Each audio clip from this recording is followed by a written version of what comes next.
Good morning students. So we are studying chapter 3 classification of elements and periodicity in properties.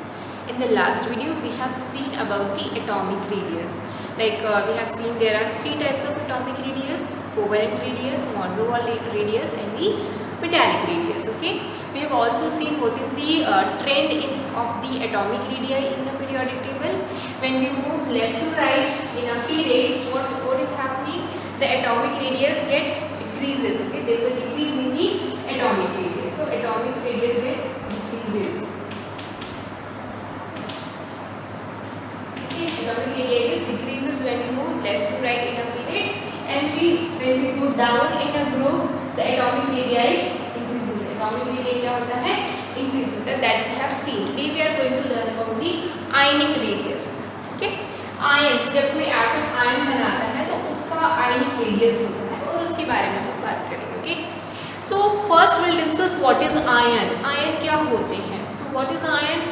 Ions are formed by loss of an electron by an atom और gain of electron by an atom. Okay, ions form होते हैं यदि कोई atom electron lose करता है या फिर वो गेन करता है. ठीक है, so according to this ions can be classified into two types. कुछ कैटायंस होते हैं and some are anions. So what are cations? Positively charged ions. ठीक है, cation means positively charged ion. How they are formed? By loss of an electron. When an atom loss an electron, the cations are formed. जैसे कि sodium का example लेते हैं. Sodium का होता है एटॉमिक नंबर 11. कॉन्फ़िगरेशन लिखो 1s2 2s2 2p6 3s1. ठीक है, अगर ये आयन बनाएगा तो क्या करेगा? एक इलेक्ट्रॉन लूज करेगा. तो अब इसका कॉन्फ़िगरेशन क्या हो गया? ठीक है, एक इलेक्ट्रॉन ये वाला रिमूव हो गया. So this is the configuration for sodium ion. What are the anions? Anions are negatively charged ions. Okay, and how they are form? By gain of an electron. ठीक है, जब इलेक्ट्रॉन गेन करता है कोई atom तब anion form होते हैं. Like example लेते हैं क्लोरीन का. क्लोरीन का होता है 17 1s2 2s2 2p6 3s2 3p5. ठीक है, अब क्या करेगा? क्लोरीन एक इलेक्ट्रॉन गेन करेगा और एनायन फॉर्म करेगा chloride ion.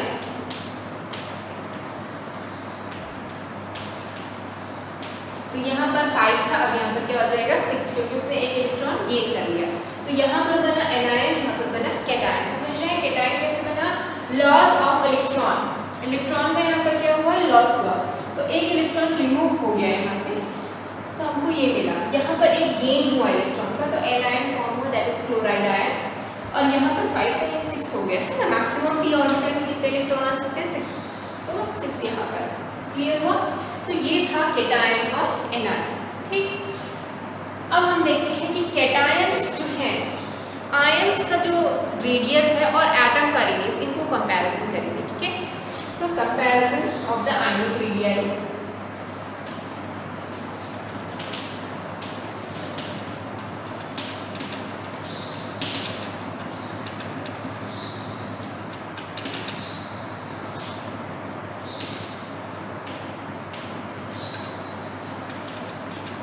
Parent atom. Comparison of the ionic radii with parent atom. जो आयंस बने हैं उसका कंपैरिजन हम किसी करेंगे? उसके पेरेंट एटम से. लाइक हम सोडियम आयन का जो साइज है उसका कंपैरिजन किसी करेंगे? सोडियम एटम से. क्लोराइड आयन का जो रेडियस है उसका कंपैरिजन करेंगे हम क्लोरीन एटम से. ठीक है, तो हम उसके पेरेंट एटम से कंपैरिजन करते हैं. तो हम what we have found that कि cations are always smaller than its parent atom. क्या बोल रहे हैं? इंपॉर्टेंट क्वेश्चन एग्जाम में आता है कि why the cations are smaller than their parent atom. Cations are smaller than parent atom. क्या मतलब हुआ इसका? कि जो Na+ का रेडियस है, ठीक है, रेडियस ऑफ Na+ क्या होगा? It will be less than the radius of Na. ठीक है, अगर मैं Na आयन और Na की कंपैरिजन करूं तो Na+ का जो रेडियस है वो कम होगा और सोडियम का रेडियस ज़्यादा होगा। आप यहाँ से भी देख सकते हैं इसमें थर्ड शेल भी प्रेजेंट है सोडियम में, जबकि इसमें थर्ड शेल प्रेजेंट नहीं है। ठीक है, पर इसका और भी कुछ रीज़न हो सकता है। इसका जो इम्पोर्टेंट रीज़न है वो देखते हैं हम लोग। जैसे Na आयन, ठीक है, अगर Na आयन में बात करूँ तो नंबर ऑफ इलेक्ट्रॉन्स कितने हैं Na प्लस आयन में? अब देखो काउंट करो, 6 + 2 + 2 कितने हो गए? 10। पर नंबर ऑफ प्रोटॉन्स कितने हैं उसमें? प्रोटॉन्स में तो कोई चेंजेस नहीं होंगे, है ना। प्रोटॉन क्या होता है? It is equal to the number of atomic number. याद है सबको? प्रोटॉन्स क्या होता है? It is equal to the number of atomic number. तो इसका सोडियम का एटॉमिक नंबर क्या है? 11। तो उतने ही नंबर ऑफ क्या होंगे? प्रोटॉन। ठीक है, आयन जब फॉर्म होता है तो सिर्फ इलेक्ट्रॉन कम या ज़्यादा होंगे, प्रोटॉन उतने के उतने ही रहेंगे, क्योंकि प्रोटॉन का लॉस या गेन नहीं हो रहा है। लॉस या गेन किसका हो रहा है? इलेक्ट्रॉन्स। ठीक है, तो जो सोडियम आयन है उसमें नंबर ऑफ इलेक्ट्रॉन्स कम होंगे, प्रोटॉन्स उतने के उतने ही हैं। अब हम एटम की बात करें, न्यूट्रल एटम की, तो न्यूट्रल एटम में नंबर ऑफ इलेक्ट्रॉन्स कितने हैं? 11। और नंबर ऑफ प्रोटॉन्स कितने हैं? 11 है। इसका मतलब क्या है? देखो, जब आयन फॉर्म हो रहा है, कैटायन फॉर्म हो रहा है, तो अंदर जो है न्यूक्लियस में पॉजिटिव आयन तो उतने ही हैं, पर नेगेटिव आयन कम हो गया है ना। इसका मतलब क्या है? इफेक्टिव न्यूक्लियर चार्ज बढ़ गया है। यहाँ पर चार्ज में कोई कमी नहीं है, उतने के उतने ही है। पर देखो यहाँ पर नंबर ऑफ इलेक्ट्रॉन्स कम हो गया, नंबर ऑफ इलेक्ट्रॉन्स कम हो गए तो जो पुल है न्यूक्लियस की तरफ, जो इलेक्ट्रॉन का पुल है वो और बढ़ जाएगा। ठीक है, यहाँ पर न्यूक्लियस और ज़्यादा फोर्स क्या करेगा? अपनी तरफ अट्रैक्ट करेगा, इसलिए उनका साइज श्रिंक हो जाएगा। समझ रहे हैं ना क्या बोल रहे हैं? नंबर ऑफ इलेक्ट्रॉन्स कम हो गया, पर यहाँ पॉजिटिव चार्ज उतने के उतने ही है। ठीक है, तो अब क्या करेगा? न्यूक्लियस उसको और ज़्यादा अपनी तरफ अट्रैक्ट करेगा, क्योंकि इलेक्ट्रॉन्स कम हो गए, नेगेटिव चार्ज कम हो गया, पॉजिटिव ज़्यादा हो गया, तो इलेक्ट्रॉन्स को अपनी तरफ ज़्यादा फोर्स से अट्रैक्ट करेगा। इफेक्टिव, इसको हम बोलेंगे कि इफेक्टिव न्यूक्लियर चार्ज जो है इलेक्ट्रॉन पे बढ़ जाएगा।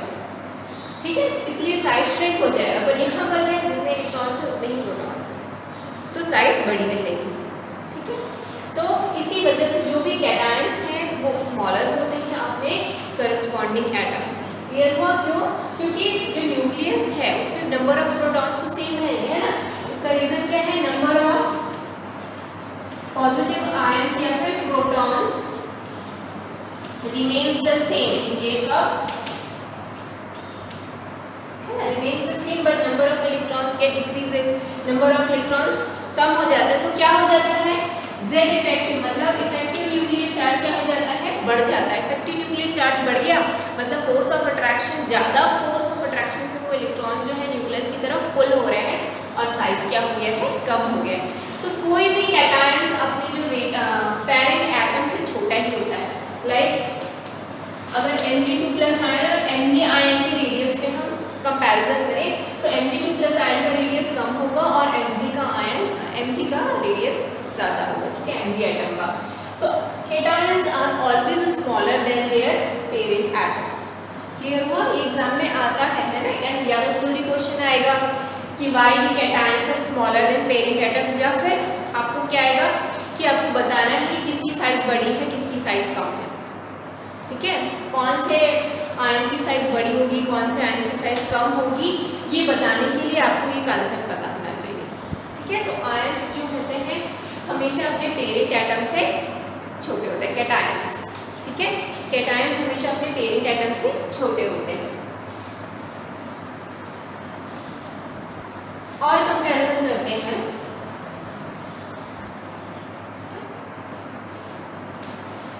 अगर मैं बोलती हूँ Na+ ion, sodium, Mg2+ ion और Mg, आपको इसको अरेंज करना है increasing order of atomic radii पे।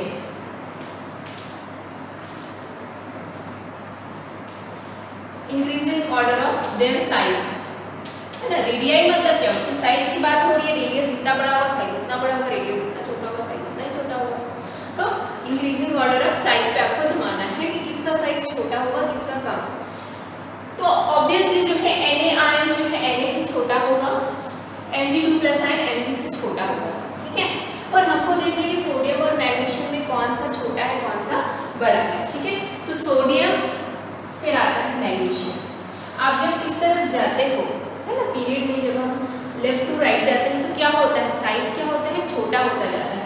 साइज छोटा होता जाता है मतलब क्या हुआ, जो मैग्नीशियम है वो छोटा है और सोडियम क्या है, बड़ा है। ठीक है, क्लियर हुआ। जब हम किसी भी पीरियड में लेफ्ट टू राइट जाएंगे तो साइज छोटा होता जाएगा, है ना, लेफ्ट टू राइट जाएंगे तो सोडियम पहले आता है, मैग्नीशियम बाद में, मतलब मैग्नीशियम छोटा होगा और सोडियम बड़ा होगा। क्लियर हुआ। तो अब सोडियम मैग्नीशियम जो है छोटा है और सोडियम बड़ा है।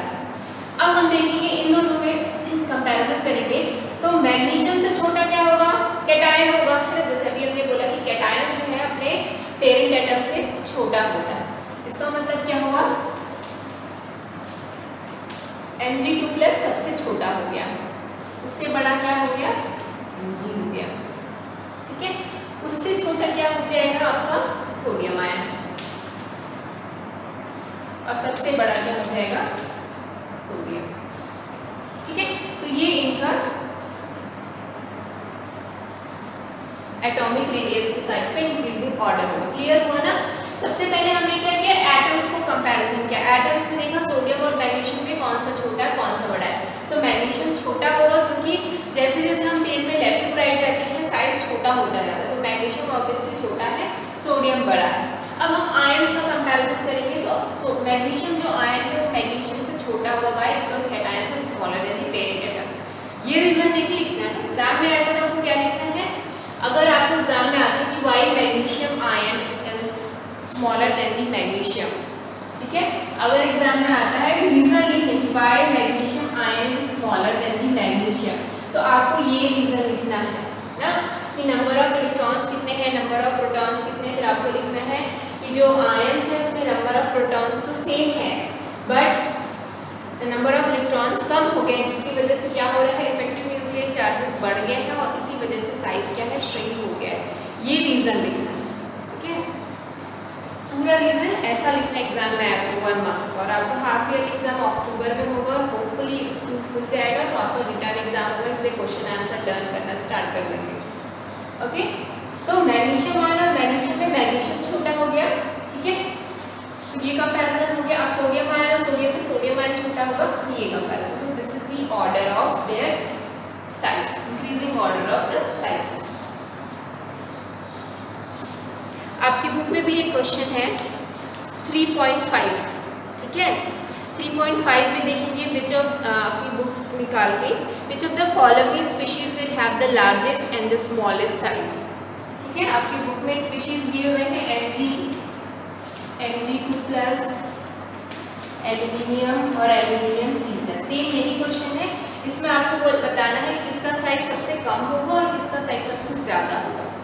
ठीक है, तो पहले ना आप ऐसे क्वेश्चन आते हैं तो पहले एटम को एटम से कंपेयर करो, एल्यूमिनियम एटम और मैग्नीशियम एटम की बात करते हैं। ठीक है, सो मैग्नीशियम जो है इसका एटॉमिक नंबर 12 है, इसका 13 है, तो दोनों का कंपैरिजन करेंगे तो एल्यूमिनियम छोटा होगा और मैग्नीशियम बड़ा होगा। क्लियर हो रहा है, लेफ्ट टू राइट जा रहे हैं तो साइज कम हो रहा है, तो ये बाद में आ रहा है, ये पहले आ रहा है, जो पहले आएगा वो बड़ा होगा, जो बाद में आएगा वो छोटा होगा। एल्यूमिनियम छोटा है, अगर एल्यूमिनियम छोटा है तो इसका आयन क्या होगा, उससे भी छोटा होगा। ठीक है, इसका मतलब एल्यूमिनियम 3+ जो होगा वो क्या होगा, स्मॉलेस्ट होगा, इसकी साइज सबसे कम होगी। अब बिगेस्ट कौन सा होगा, देखो Mg2+ तो छोटा होगा मैग्नीशियम से, क्योंकि ये कैटायन है, कैटायन छोटे होते हैं, तो और एल्यूमिनियम और मैग्नीशियम में मैग्नीशियम बड़ा है।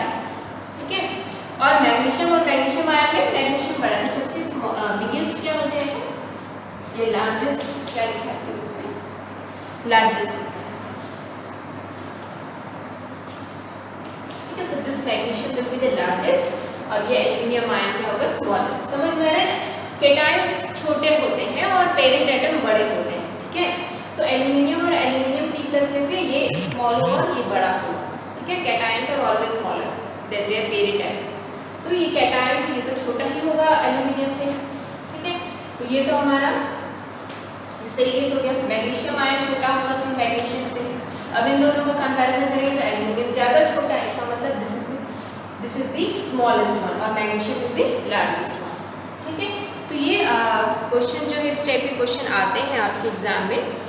तो ये हो गई कैटायंस की बात। ठीक है, कि कैटायन जो है पेरेंट एटम से छोटे होते हैं, उसका रीजन समझ में आ गया, क्योंकि नंबर ऑफ प्रोटॉन्स तो सेम रहते हैं बट नंबर ऑफ इलेक्ट्रॉन्स कम हो रहे हैं, जिसकी वजह से इफेक्टिव न्यूक्लियर चार्ज जो है वो बढ़ गया है, और इसी वजह से साइज जो है श्रिंक हो रहा है, क्योंकि फोर्स ऑफ अट्रैक्शन जो है न्यूक्लियस का इलेक्ट्रॉन के लिए वो बढ़ गया है, तो वो ज़्यादा इलेक्ट्रॉन जो है न्यूक्लियस की तरफ ज़्यादा पुल हो रहे हैं, जिसकी वजह से साइज श्रिंक हो जा रहा है। क्लियर हुआ?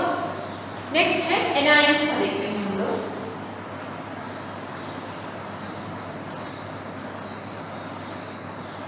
सो एनायंस आर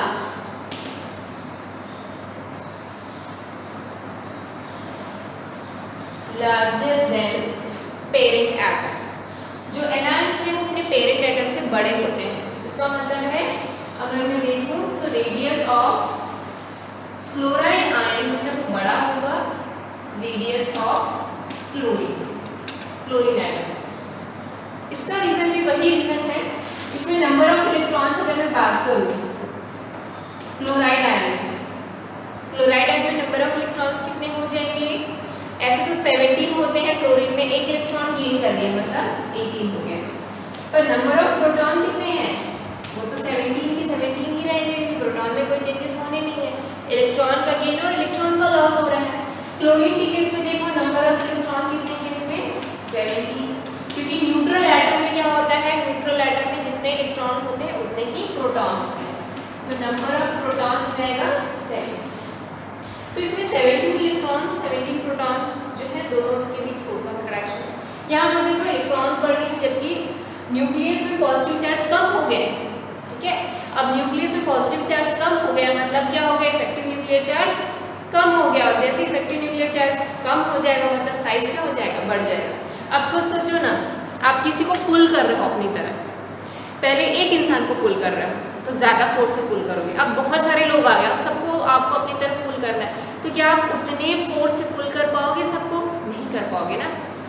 वही चीज़ है कि पहले इलेक्ट्रॉन कम थे और प्रोटॉन मतलब दोनों ही सेम थे, तो साइज बनी हुई थी, बट अब इलेक्ट्रॉन्स ज़्यादा हो गए, ज़्यादा इलेक्ट्रॉन्स को अपने तरफ पुल करना है, तो ऑब्वियसली उतने फोर्स से वो पुल नहीं कर पाएगा और साइज क्या हो जाएगा? बड़ा हो जाएगा। सो इसमें इसका रीज़न हम लिखेंगे, क्योंकि यहाँ पर क्या हो रहा है, नंबर ऑफ इलेक्ट्रॉन्स इंक्रीज हो जा रहा है यहाँ पर as compare to the parent atom, तो इफेक्टिव न्यूक्लियर चार्ज क्या हो गया है? कम हो गया है, ठीक है। सो इसी वजह से जो वैलेंस इलेक्ट्रॉन है वो उतनी फोर्स ऑफ अट्रैक्शन से न्यूक्लियस की तरफ पुल नहीं हो रहे हैं, इसलिए एनायंस बड़े हैं और एटम जो है न्यूट्रल एटम वो छोटा है, ठीक है। तो ये क्लोरीन का हो गया। आप किसी भी दूसरे भी एनायंस को कंपेयर करेंगे तो यही होगा, जैसे फ्लोराइड आयन और फ्लोरीन में, तो कौन का किसका साइज बड़ा होगा? फ्लोराइड का साइज बड़ा होगा और फ्लोरीन का साइज छोटा होगा, ठीक है। अगर नेक्स्ट एग्जाम्पल देखते हैं, आपको इन तीनों में से कंपैरिजन करना है, किसका साइज बड़ा है किसका साइज छोटा है। तो आप सबसे पहले ना सब में नंबर ऑफ इलेक्ट्रॉन्स लिख लो और नंबर न्यूक्लियर चार्ज लिख लो, ठीक है। सो नंबर ऑफ इलेक्ट्रॉन्स लिखते हैं और देन न्यूक्लियर चार्ज लिखते हैं। सो आपको पता होना चाहिए कि नाइट्रोजन है तो उसका एटॉमिक नंबर क्या होता है? 7। तो जो एटॉमिक नंबर है वही न्यूक्लियर चार्ज होगा, तो सब में न्यूक्लियर चार्ज तो सेम होगा, ठीक है। समझ में आया? न्यूक्लियर चार्ज क्या होता है? नंबर ऑफ प्रोटॉन्स या फिर एटॉमिक नंबर। सो न्यूक्लियर चार्ज क्या होगा? जो इसका एटॉमिक नंबर है, नाइट्रोजन का एटॉमिक नंबर 7 है। अब नंबर ऑफ इलेक्ट्रॉन्स की बात करते हैं, क्योंकि ये न्यूट्रल एटम है तो जो उसमें एटॉमिक नंबर होगा वही उसका नंबर ऑफ इलेक्ट्रॉन्स होंगे, बट यहाँ पर उसने एक इलेक्ट्रॉन गेन कर लिया है, यहाँ पर 3 इलेक्ट्रॉन गेन कर लिया है। तो देखो आप देखेंगे कि नंबर ऑफ इलेक्ट्रॉन्स तो बढ़ रहे हैं, बट नंबर ऑफ प्रोटॉन्स या जो न्यूक्लियर चार्ज है वो कांस्टेंट है, it is constant, it is not increasing, okay. The nuclear charges remain constant, but what is increasing? The number of electrons are increasing. अब नंबर ऑफ इलेक्ट्रॉन्स इंक्रीज हो रहा है, इसका मतलब क्या है? इफेक्टिव न्यूक्लियर चार्ज कम हो रहा है ना। जैसे अभी मैंने एग्जाम्पल बताया कि पहले आप एक बंदे को खींच रहे थे अपने तरफ, तो आप ज़्यादा फोर्स से खींच रहे थे, वो ज़्यादा आपकी तरफ क्या होगा? अट्रैक्ट होगा। बट आप 2 हाथ से 2 बंदों को खींचोगे तो क्या आप उतने फोर्स से खींच पाओगे उन दोनों को अपनी तरफ? नहीं ना। वही है, नंबर ऑफ प्रोटॉन्स जो है वो कम हो रहा है, बट नंबर ऑफ इलेक्ट्रॉन्स तो ज़्यादा हो रहे हैं, तो साइज कम हो जाएगा, साइज बढ़ जाएगा, है ना। साइज क्या हो जाएगा? बढ़ जाएगा। तो इसमें सबसे बड़ा कौन सा होगा? नाइट्राइड आयन होगा, वो क्या हो जाएगा? सबसे बड़ा हो जाएगा। उससे छोटा हो जाएगा एन आयन, नाइट्रोजन आयन और ये आयन। सबसे सबसे बड़ा, सबसे छोटा होगा नाइट्रोजन। ठीक है, क्लियर हुआ किस तरीके से कंपैरिजन करना है इलेक्ट्रॉन्स और नंबर ऑफ प्रोटॉन्स या nuclear charges. Nuclear charges same है बट नंबर ऑफ इलेक्ट्रॉन्स बढ़ रहे हैं तो इफेक्टिव न्यूक्लियर चार्ज कम होगा। न्यूक्लियर चार्ज कम हो, इफेक्टिव न्यूक्लियर चार्ज कम हो गया तो जो साइज है वो बढ़ जाएगा, क्योंकि अब उतने फोर्स से अट्रैक्शन का फोर्स नहीं लग रहा है, इसलिए अब वो थोड़े बड़े हो जाएंगे। ठीक है, तो ये एक दूसरा एग्जाम्पल। आइसोइलेक्ट्रॉनिक स्पीशीज क्या होते हैं? वो स्पीशीज जिनमें सेम नंबर ऑफ इलेक्ट्रॉन्स होते हैं बट डिफरेंट न्यूक्लियर चार्ज। ठीक है, कैसे स्पीशीज? ऐसे स्पीशीज जिनमें नंबर ऑफ इलेक्ट्रॉन्स तो सेम होते हैं बट उनमें न्यूक्लियर चार्ज अलग अलग होते हैं। ठीक है, एग्जाम्पल लेते हैं। मैंने एग्जाम्पल लिया Mg2+ है, Al3+ है, सोडियम आयन। ठीक है, अब आप देखो इसमें हम फाइंड करेंगे दो, इन सब का न्यूक्लियर चार्ज निकालेंगे और नंबर ऑफ इलेक्ट्रॉन्स निकालेंगे। ठीक है, आप खुद से करके देखिए। मैग्नीशियम का जो है एटॉमिक नंबर क्या होता है? 12। ठीक है, तो जितना एटॉमिक नंबर है वही उसका क्या होगा? न्यूक्लियर चार्ज होगा। एल्यूमिनियम का एटॉमिक नंबर होता है 30। ठीक है, तो इसका न्यूक्लियर चार्ज हो गया 30 हो गया। सोडियम का, ठीक है, सोडियम का कितना होता है एटॉमिक नंबर? 11, तो इस पे भी 11 न्यूक्लियर चार्ज। न्यूक्लियर मतलब क्या हो रहा है? प्रोटॉन्स की बात हो रही है। ठीक है, न्यूक्लियस मतलब प्रोटॉन, तो जो उसका एटॉमिक नंबर है वही नंबर ऑफ प्रोटॉन्स होते हैं। ओके, अब देखो electrons, number of electrons count करते हैं। तो Mg ने 2 इलेक्ट्रॉन लूज कर दिया है, मतलब उसके कितने इलेक्ट्रॉन हो गए? 10। एल्यूमिनियम ने 3 इलेक्ट्रॉन लूज किया, मतलब उसके कितने इलेक्ट्रॉन हो गए? 10। सोडियम ने 1 इलेक्ट्रॉन लूज किया, तो उसके कितने इलेक्ट्रॉन हो गए? 10। तो ये तीनों क्या है? आइसो इलेक्ट्रॉनिक स्पीशीज हैं। Why they are isoelectronic species? क्यों? क्योंकि इन तीनों का जो है न्यूक्लियर चार्ज अलग अलग है बट नंबर ऑफ इलेक्ट्रॉन्स क्या है इनमें सेम है, so they are isoelectronic species. So ऐसे एग्जांपल देखते हैं। यहाँ पर कुछ स्पीशीज हैं, इन स्पीशीज की हम एटॉमिक रेडियस या इनकी साइज का कंपैरिजन करेंगे। ठीक है, तो मैंने सबको एटॉमिक नंबर लिख दिया है। ये नाइट्राइड आयन है, oxide ion, fluoride ion, sodium ion, magnesium और एल्यूमिनियम आयन। ठीक है, उन सबके एटॉमिक नंबर लिखे हुए हैं। अब आप देखो इसका एटॉमिक नंबर 7 है। अब इसने 3 इलेक्ट्रॉन गेन कर लिया है, मतलब इसमें कितने नंबर ऑफ इलेक्ट्रॉन्स हो गए?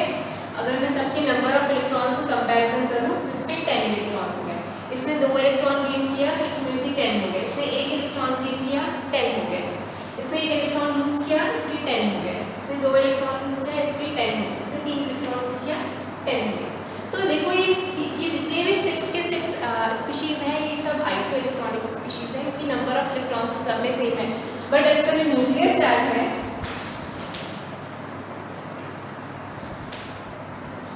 वो सब में अलग अलग है।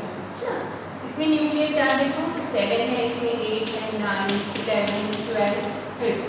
न्यूक्लियर चार्ज मतलब नंबर ऑफ प्रोटॉन्स आप बोल सकते हैं। ठीक है, तो अब आप देखो इससे कंपैरिजन करना है इनकी साइज से, तो जिसमें जितना ज़्यादा न्यूक्लियर चार्ज होगा ना उसकी साइज उतनी ही कम होगी, है ना। ये हम पहले भी देख चुके हैं एटॉमिक रेडियस में कि न्यूक्लियर चार्ज जितना ज़्यादा होगा, इफेक्टिव न्यूक्लियर चार्ज उतना ही ज़्यादा होगा और वो अपनी तरफ ज़्यादा फोर्स इलेक्ट्रॉन्स को पुल करेगा तो साइज कम हो जाएगा, है ना।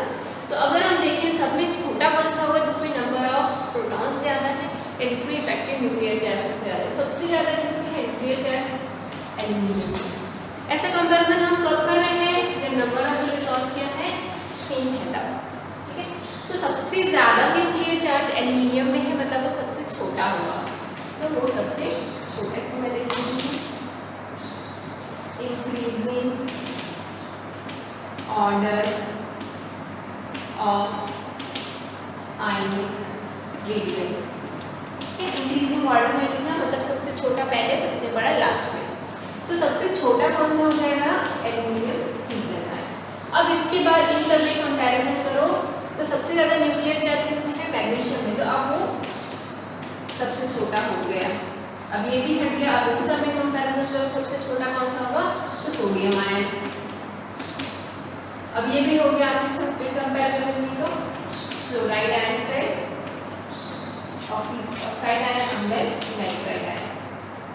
ठीक है, तो इस तरीके से हमको कंपैरिजन करना है। हमको क्या देखना है? अगर आइसो इलेक्ट्रॉनिक स्पीशीज है तो हम न्यूक्लियर चार्जेस देखेंगे, जिसका न्यूक्लियर चार्ज सबसे ज़्यादा होगा उसका साइज सबसे कम होगा। ये क्लियर हुआ ना क्यों ऐसा होता है? क्योंकि इफेक्टिव न्यूक्लियर चार्ज बढ़ जाता है जिससे इलेक्ट्रॉन जो है वो ज़्यादा फोर्स ऑफ अट्रैक्शन से जो न्यूक्लियस की तरफ अट्रैक्ट होते हैं, इसलिए साइज श्रिंक हो जा रहा है। सो this is the increasing order of ionic radius. और भी बहुत सारे एग्जाम्पल हैं, और सारे जितने भी क्वेश्चन बनेंगे ना आप इसी तरीके से बनाएंगे। नंबर ऑफ इलेक्ट्रॉन्स लिख लेना, न्यूक्लियर चार्ज लिख लेना, ठीक है। न्यूक्लियर चार्ज जितना ज़्यादा उतना ज़्यादा उस पर फोर्स ऑफ अट्रैक्शन, और वो उतना ही ज़्यादा श्रिंक हो जाएगा उसकी साइज। सो क्लियर हुआ। अगर आपको कंसेप्ट पता है तो आप कोई भी क्वेश्चन आए, किसी भी दो एटम्स में आए, किसी भी दो आयंस में कंपैरिजन आए, आप इजीली बना लेंगे, है ना, क्योंकि एटॉमिक रेडियस में मैंने आपको बता दिया था कैसे कंपैरिजन करना है, ठीक है। उसमें भी हम न्यूक्लियर चार्ज और क्या देखते हैं, नंबर ऑफ शेल्स देखते थे, है ना। यहाँ पर हम क्या देखते हैं, नंबर ऑफ इलेक्ट्रॉन्स और न्यूक्लियर चार्ज देखते हैं। तो ये हो गया increasing order of ionic radii, ठीक। तो आयनिक रेडियस समझ में आया। आपको मैं कुछ होमवर्क क्वेश्चंस भी दे दूँगी, आप उसको और प्रैक्टिस करके आपकी जो कंसेप्ट है उसको और बिल्डअप कर सकते हैं, ठीक है। सो यहाँ पर हमारा जो पहला ट्रेंड था वो ख़त्म हुआ फिजिकल प्रॉपर्टीज़ का। अगला जो हम लोग पढ़ने वाले हैं फिजिकल प्रॉपर्टीज़ वो है आयनाइजेशन एंथैल्पी, ठीक है। Ionization enthalpy another it is very important topic. ये सब केमिस्ट्री का बेसिक है, ठीक है। अभी जो पढ़ रहे हैं हम लोग, आगे जाके ना ये सारे टर्म्स हम लोग यूज़ करेंगे जब आगे और फिजिकल केमिस्ट्री पढ़ेंगे ना, थर्मोडायनेमिक्स पढ़ेंगे, तो फिर से हम ये सारे टर्म्स यूज़ करेंगे। तो आपको पता होना चाहिए पहले कि क्या होता है आयनाइजेशन एंथैल्पी, ठीक है। तो इसके नोट्स मैं आपको सेंड कर देती हूँ। इस वीडियो में अगर कोई डाउट हो तो just let me know, okay. Thank you.